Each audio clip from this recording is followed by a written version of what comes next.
let's talk about the rest of the trade deadline, and then we'll get into some winners and losers.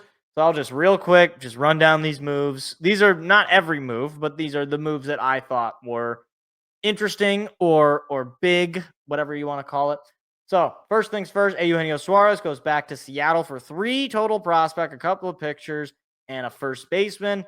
That is Seattle's number 9, 16, and 17 ranked. Johan Duran goes to the Phillies for a couple of prospects, a catcher and a pitcher, ranked 4 and 6. Shane Bieber goes to the Blue Jays for their number 5 prospect, a pitcher.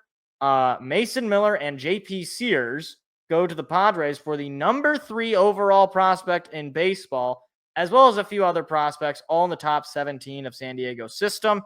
Bednar goes to the Yankees. Pirates get 3 prospects, number 8, 14, and then an unranked prospect. Carlos Correa goes to the Astros for a minor league pitcher. Merrill Kelly to the Rangers for 3 pitching prospects, ranked 5, 9, and 13. And Willie Castro goes to the Cubs for a couple of pitching prospects. So again, those are not every move. Those are the moves that caught my attention. And now we got a couple of winners and losers. I got 3 winners and 3 losers. So winner number 1 to me is the Mariners. I think they had the most solid of deadlines, just given the fact you have Eugenio Suarez back. He was the biggest bat name for sure. We'll see if he ends up working out for them because he was kind of cooling off there closer to the deadline. But still, you went out and you swung for it. You also got, oh my gosh, what's his name? Naylor as well from the Diamondbacks. So they really took 2 of the Diamondbacks' best players up to this point and made them their own. So good moves there for the Mariners. I think right now they're a serious contender in the American League to at least make the World Series. They already have, Julio Rodriguez, and they got, oh my gosh, what is his name? Cal Raleigh as well, who's having an MVP type season. So I think for sure the Mariners are a team to be looking out for in the American League, and they went out and they got better. So absolutely great move for them. The other team, the Phillies, they pick up probably the top closer that I don't think most people thought was going to be available, but Minnesota was on an absolute fire sale. So they pick him up.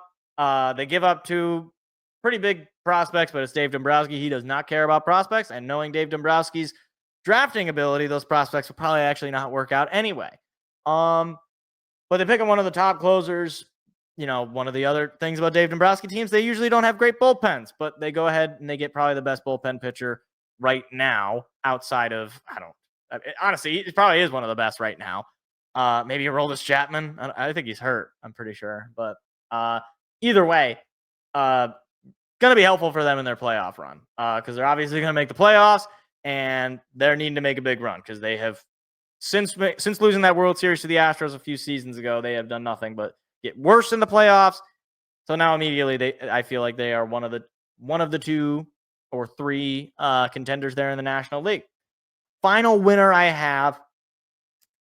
This was just, I don't know. It just felt right. Astros getting Carlos Correa to me. They didn't have to give up a whole lot. I think they're paying a significant amount of that contract, but the Carlos Correa on the Minnesota Twins always felt weird. Like, to me, when he initially went to free agency, I thought for sure the Tigers were going to land him. It just felt like too good to be true. AJ Hinch, Tigers needed a shortstop. He was a free agent, and he ends up going to the Twins, and then he tries to leave, but he fails the physical with the Giants, and then he comes back to the Twins. The organization in Minnesota, it just kind of felt like he was just falling back to them. It wasn't like that was his first choice. So it seems like, obviously he's a very good player. So, good guy to have on your roster. And again, the Astros, they just don't go away. They have been good now for like over a decade, or at least close to it. They have just consistently been good. And it's funny, 10 years ago, Correa was on that team that obviously they didn't win the World Series or anything, but one of the first few, I think that was their first playoff run. I could be wrong about that, but it's just crazy to think that Correa is back in Houston. We're just going to all pretend collectively that he never actually left. And it's funny. The very same thing could happen to Alex Bregman next year because he's going to be a free agent. pending, what ends up happening in Boston. But yeah, they are. The Astros are still a frightening team. Just how they are. And now we get to the losers. Now, I'm going to start actually with a loser that I'm like, okay, they might, right now, they feel like losers, but I'm not sure if they necessarily will be losers. The Twins. My goodness. My goodness gracious me. That was brutal. That was brutal. They sold like everybody. Willie Castro gone. Carlos Correa gone. Duran gone. I was surprised they didn't trade Byron Buxton. Like I was waiting for like that alert of Byron Buxton to the Yankees or Byron Buxton to the Dodgers or what. Look, the thing that I will say about this, and the reason why I don't think they're outright complete, embarrassing, sad, despairing losers, you get a bunch of prospects, and prospects are like lottery tickets. If your GM is worth anything, which he may or may not be, you got to have at least gotten somebody that's going to be decent for you. I mean, even the late, great Al Avila, he at least got us a decent defensive catcher in Jake Rogers, who had like maybe 1 or 2 seasons of offensive production. That's pretty, unless this guy is worse than Al Avila and he didn't get anything, that would be bad. That would be very bad. But, largely a sad day, I guess, for Twins fans because, of course, you don't want to see your star players get dealt, but that's baseball. That's how it works. That's how Mafia works. So now these other teams, I am going to be very mean because these teams not doing anything is truly, and I mean this, truly criminal. Like this stuff needs to get actually investigated. I'm only half joking. The Chicago White Sox. When I saw a report that Luis Robert was not getting traded, I just about threw up. I was like, I see that, and I'm like, okay, wait a minute. Luis Robert. Who's Luis Robert?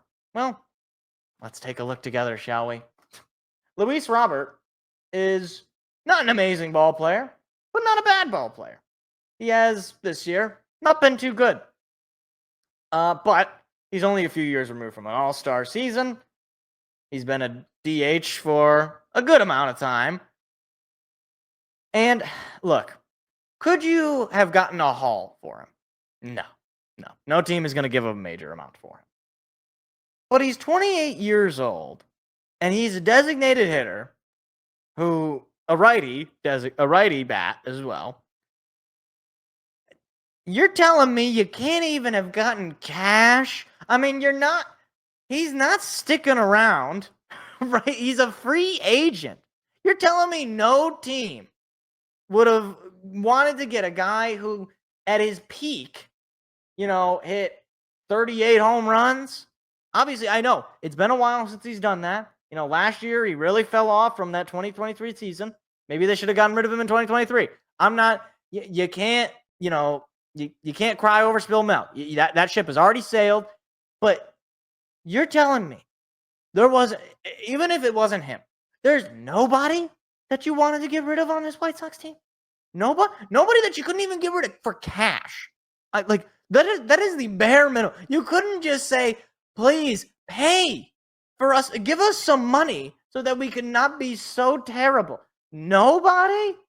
I mean, nobody? I don't buy it. I don't buy it. How could this team be this bad? It's not possible. It is impossible. I refuse, in principle, to believe that this team is actually this bad. Maybe they are. They just are. Who was their all-star this year, actually? Who was their all-star this year? Whoever their all-star was, that's the guy that should have traded. Okay? That's who should have been traded. Whoever their all-star was this year, that's who should have been traded. I don't know who it was. Now I got to look this up. White Sox All-Star 2025. Team by team breakdown of the 2025 All-Stars. Okay, here we go. Let's see. White Sox. Okay, that's Garrett Crochet. That's not. Okay. Shane Smith. Where's Shane Smith? Is he on the team? Did they cut him? Okay. He's a rookie. Okay. I mean, he hasn't been great. But like, again, you couldn't trade him. You couldn't do it. What? You are so bad. You're the Chicago White Sox. I don't need to tell you how bad you are. How is it that you come away from this trade deadline doing nothing? Not a single thing. Impossible. Impossible without you deliberately being this way. Without you choosing to make the wrong decision. And speaking of choosing to make the wrong decision, the Los Angeles Angels. I genuinely don't know a single player on this team. Now, granted, that doesn't bode well for trading players' purposes. But there's got to be somebody that is worthwhile. Maybe there's. Hold on, I am actually curious. Who's on this team this year? Who is on the 2025 Los Angeles Angels? Logan O'Happy, Nolan Shanuel. They're probably not going to trade him. He's 23 years old. Who leads the team in WAR? Zach Neto. I guess they probably don't want to trade him either. You can't trade Taylor Ward. He's 31 years old, left fielder. Nobody wants him. Got a 2.3 WAR. Batting 235, 116 OPS. When do they have him signed through? Signed through this. He's gonna be a free agent. I might retire after reading that. They couldn't trade it. How are these teams allowed to operate this way? Because even when the Tigers were really, really bad, and Al Avila was a GM, and he was a bad GM, and he made a lot of bad trades, and the rebuild just sucked around it. Okay. Even in that case, at least he's making a trade. And that is, wow, what a statement. They're not, it's like they don't know they're bad. And that's the worst kind of thing. Even if your GM is not very good, even if your GM is, not aware of not aware of how to make a good team. If he is aware of at least what the team is, that is a start. And that, that's not a good finish, but it's a start, right? I don't know how you can't trade anybody. I mean, I'm just going through their top WAR. You can't trade Kenley Jansen? Can't, anybody. I mean, anybody. I just don't get it. I don't get it. How do these teams exist? They have Kevin Newman on this roster. Didn't he used to play for the Pirates? Wasn't he okay? He's terrible this year. I remember him being okay for the Pirates. Yeah, I mean, yeah, in 2022, he had a pretty decent year. He only played 78 games, but in those 78 games, he's pretty good. Hey, YouTube, if you like clips like that, hit the like, hit the subscribe button. We've got live shows every Tuesday night. Hope to see you there.